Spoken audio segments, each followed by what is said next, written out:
Before the spherical tokamak, this kind of hot, high-pressure plasma had only ever existed in stars. So here on Earth we could do something which had never really been done before, and we could keep it there, we could keep it hot and sustain it. And that to me was great. And that was even better than what any of our theoretical modelling would have suggested. That was a great achievement. The experiment produced a huge quantity of data. Some of it is still being analysed. But eventually, the first spherical tokamak was retired from service. So anyone else who's actually worked directly on START, interpreting it or fixing it and all the rest No of it? one thought that START would have lasted more than 6 months a year. People would have thought it would have just demonstrated the concept worked, and then you'd have gone on and built a more substantial experiment. But the concept worked so well that START actually lasted for about 8 years.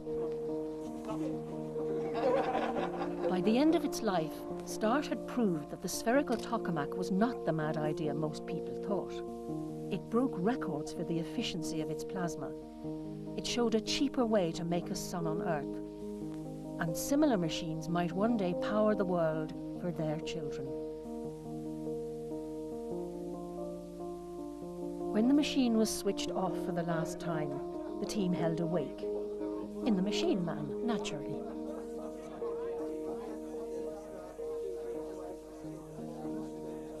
Well, there's a sense of nostalgia, but I still see the people, and they don't look to be getting much older because I'm getting older myself. But it's nice to see the machine still there. But of course we've got the new one now, and that's very exciting. So the physics work is even more exciting now. Delivery day for the new machine. A purpose-built £10 million Big Brother. At least twice as big in every dimension. The next step towards a spherical tokamak power plant. It's called the Mega Amp Spherical Tokamak, or MAST for short.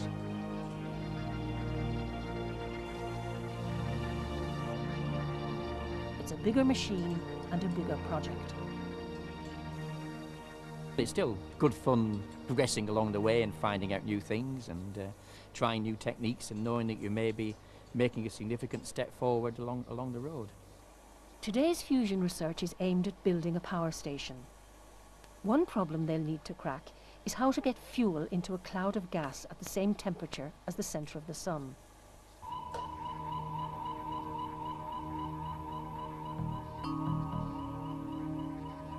One promising method is to shoot frozen fuel pellets right into the plasma.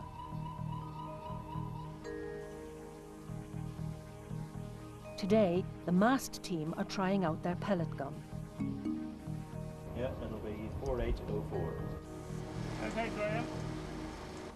Timing is critical. The pellets travel 25 metres, and they must hit the plasma pulse at just the right instant. All 7.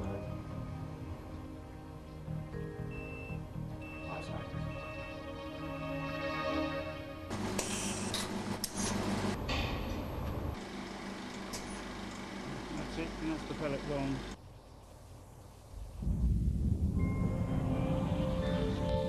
The high-speed video camera records the result.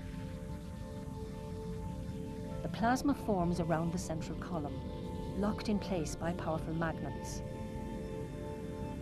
A trickle of fuel makes a bright dot at the center. Then from the left, a few tiny pulses as the pellets hit.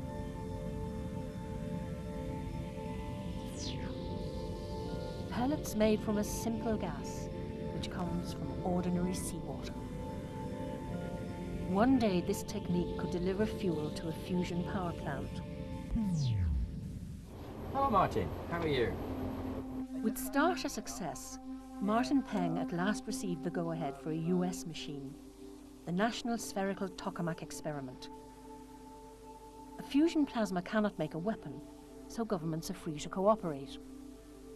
We work diligently to try to reach a flagpole as soon as we can. And we have common and different flagpoles in our research program. It's friendly competition, and we compete at conferences. We often each have an invited paper, and we try and present better results than the NSTX lot have got. Oh, it makes the cooperation very exciting, and also at the same time gives us strong incentive to really work hard. The spherical tokamak could make for smaller, cheaper power plants because it's very efficient. A smaller plant is easier and cheaper to build and to dismantle. Waste fuel from today's nuclear plants is deadly for thousands of years. There is no such waste from fusion fuel. Although the metal structure of a fusion plant does become radioactive, it won't be a burden for future generations. And you choose materials so that they decay quite quickly, typically over the life of a fusion plant, 20, 30 years. So you can recycle them, you can use them again and use them in the plant.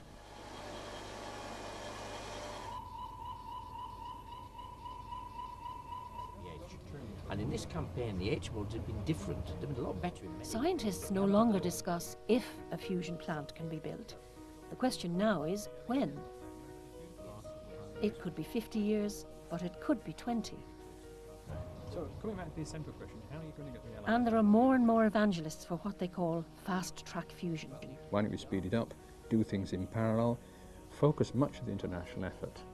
Don't all repeat what you're all doing everywhere across the world. Focus on key elements, split the key tasks up among different nations and bring it together in a much shorter time scale. The smaller, cheaper spherical tokamak might help us avoid the energy crisis, which deep down we know is coming.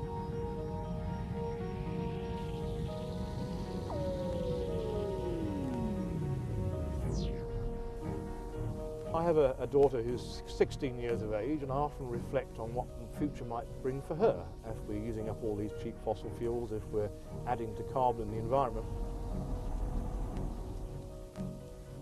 We have to begin to diversify to renewables and to fusion, in my view.